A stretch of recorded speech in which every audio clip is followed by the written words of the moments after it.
Our scripture this morning is from Matthew 17, first through the 9th verse, and it's entitled The Transfiguration.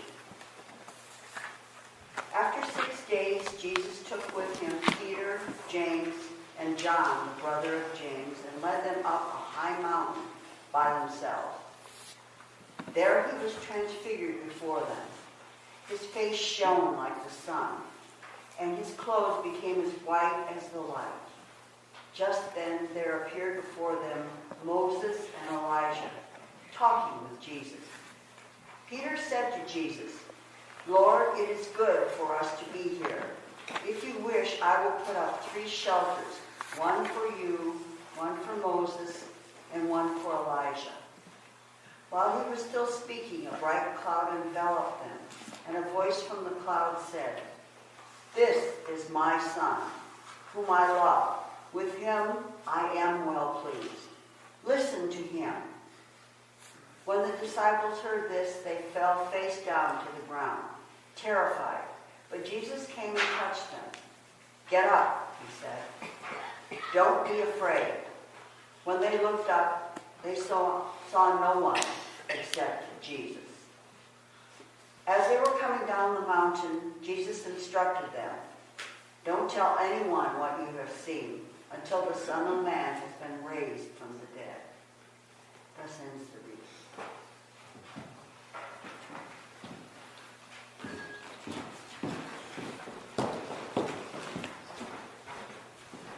Thank you, Alice.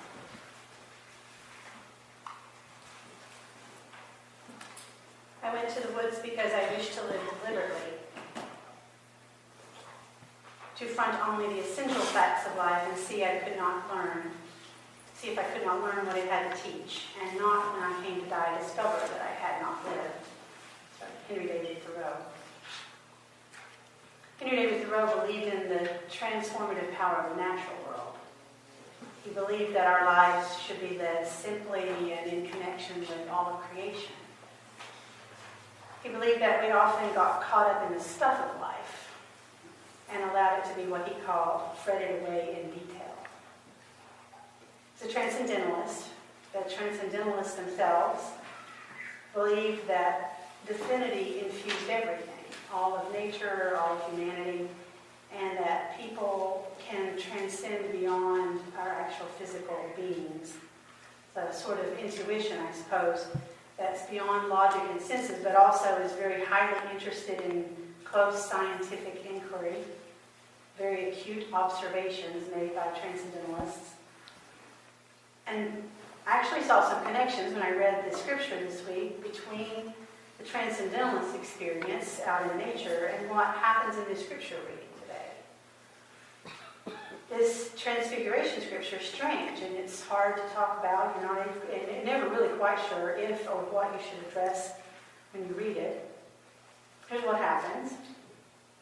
Jesus takes the 3 disciples on this hike up in the mountains, and then they're on the hike, and Jesus suddenly starts glowing, like from the inside out glowing. Remember Touched by an Angel? That sort of glowing, remember that show? Then Peter and James and John see Moses and Elijah standing there with Jesus on the mountain. And then God speaks, saying the same thing he said when Jesus is baptized by John. "This is my Son with whom I'm well pleased." He also says, "Listen to him." And then, apparently, this scares the 3 disciples. They all fall to the ground in fear. Then the next part of the scripture reads, "But Jesus came and touched them, saying, 'Get up and do not be afraid.'" Now they look up from being laid flat on the ground in fear. They look up, and now there's no one there except Jesus. And then they go back down the mountain. What do we do with that? It's just a crazy sort of story. What happens here, we don't really know. But we do know that as they're alone with Jesus on this hike in the mountains, they have this profound vision, and it ends up connecting them with their whole lineage of their faith tradition. They see this connection out there on this mountain hike between Moses and Elijah and their journeys and Jesus. And maybe they understand that this whole entire lineage of faith they come from is powerful and strong in ways they haven't yet begun to explore. And just in context, this hike up the mountains happens just after that famous reading in chapter 16 where Jesus tells them if anyone wants to be his disciple, they must take up their cross and follow him. So he tells them just before this that they're going to need to embrace suffering because being his disciple includes that. Some kind of trail mix to offer these guys, right? Tell them that following him is akin to suffering, then taking them up in the mountains and having them experience this transfiguration experience of a glowing Jesus and God speaking from the heavens and seeing Moses and Elijah. Just like in Transcendentalism, where Thoreau describes wishing to see clearly the essential facts of life that I quoted just a minute ago, Jesus is, I think, attempting to share with James and Peter and John in this experience why following him in the way of the cross is important. He's giving another view of this reason for being. It's the essence of why they're alive, he's trying to let them know. This message Jesus came to share, as we know from all of Jesus' words, is a message of unity, the diversity of all of life, inclusion of all created order. And so when the disciples see Moses and Elijah, it does make a connection for them of Jesus' message that goes behind and backward in their faith to the Passover and the exile and the diaspora and forward to the whole of humanity that Jesus has been called to save. The transcendentalists that experienced that deep connection they talk about in nature didn't just experience it and go, oh, that was nice. What they did from that experience was to become activists in their regular life. The transcendentalists took up causes like women's rights and abolition and reforms of all kinds and took up the cause of public education. They criticized government and they also criticized pretty harshly organized religion. Jesus, in this moment, is leading James and Peter and John into their own sort of activism. He's sharing with them, this is an enormous calling you have. This enormous calling. We're standing on the cusp of a whole different way of being. Jesus is aware that he may not continue with them very much longer in his human form. He may not survive what's ahead on this path to the cross. But he's trying to let them know that it's their cross to carry now, that they are messengers of hope for what lies ahead, that they have to fight the fight no matter what happens. You have to wonder what this experience meant to the disciples in that journey. Did they see it as a call to activism and spreading that message of Jesus further in that moment, or did that have to come still gradually as things went along? We don't really know for sure, but we do know that Jesus does offer them some advice for what might lie ahead, because he tells them when they're laying flat on the ground, cowering in fear, he says, get up and fear not.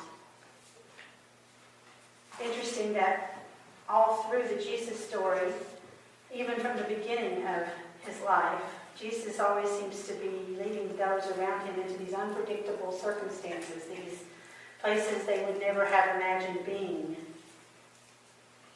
And then all around him is this echo, sometimes by him, sometimes by others, fear not. Thoreau tells us that we need what he calls the tonic of wildness in our lives. I have to wonder if that's what this moment is for the disciples in this strange hike in the mountains. Is this the tonic of wildness they need to begin this actual walk toward the cross with Jesus? The message for us in this peculiar, strange story might be as simple as okay, just allow the journey to unfold with courage and without fear. Don't try to plan too much of what's next. Don't be too surprised by the surprises. Don't be too afraid of the fear. And to expose ourselves to viewpoints and places and experiences that will allow us to see the world in a different way. Like Elliot was saying, you just know differently about the roller coaster once you've done it, right? Good or bad, you know differently. To journey down the trail in a not traditional path, or one that you might think of as the traditional expected way, but in a mixed variety sort of way that offers views of life that could just dazzle us in some wholly unexpected way. And it might just cause us to embrace and transcend the world in a whole new way. This story invites us to follow the way of Christ. It's like putting your feet in some paint and walking a couple of steps. You know, the fear, Dixie, that you've created in the congregation with the request. I didn't realize that this fits with that, but it does. Like, okay, I've never really done that in church before either, but we'll have a transfiguration moment together, and we'll walk the way of Jesus today. And if you need a foot washing, you know, I'm here. Do something unexpected, unexplored, unimagined. It's more comfortable in the safety zone and keeping our feet with just carefully in our own purview with our socks and shoes tightly on our feet. This scripture says don't do that. Get out of this safety zone, jump into an unexplored place. If someone starts blowing, we'll have a different conversation. But it asks us to explore and engage and observe what's going on around us with almost careful scientific detail to what God might be asking us to do next, and what we might be afraid to embrace that we actually should embrace after all. To climb to an unfamiliar place we've never been before, to maybe feel a little fear but allow ourselves to be newly dazzled by the unexpected and unexplained. There's a really good part of the Dead Poets Society where the teacher, played by Robin Williams, is asking his class to see the world in a new way. So he stands up on his desk in the classroom. And then the class laughs or gets a little nervous with the teacher standing on the desk. And then he invites them to come up to his desk and stand on his desk as well. Because the classroom looks different when you're standing on top of the teacher's desk. Right? He's trying to show them that the view of the world is different. Just from doing one thing like getting up on a chair and then stepping up on a desk. It doesn't take much sometimes to completely change your worldview. End today with another quote from Thoreau in his Transcendentalism Experiences. I know of no more encouraging fact than the unquestionable ability of man to elevate his life by a conscious endeavor. It is something, indeed, to be able to paint a particular picture or to carve a statue, and so to make a few objects beautiful. But it is far more glorious to carve and paint the very atmosphere and medium through which we look. Amen.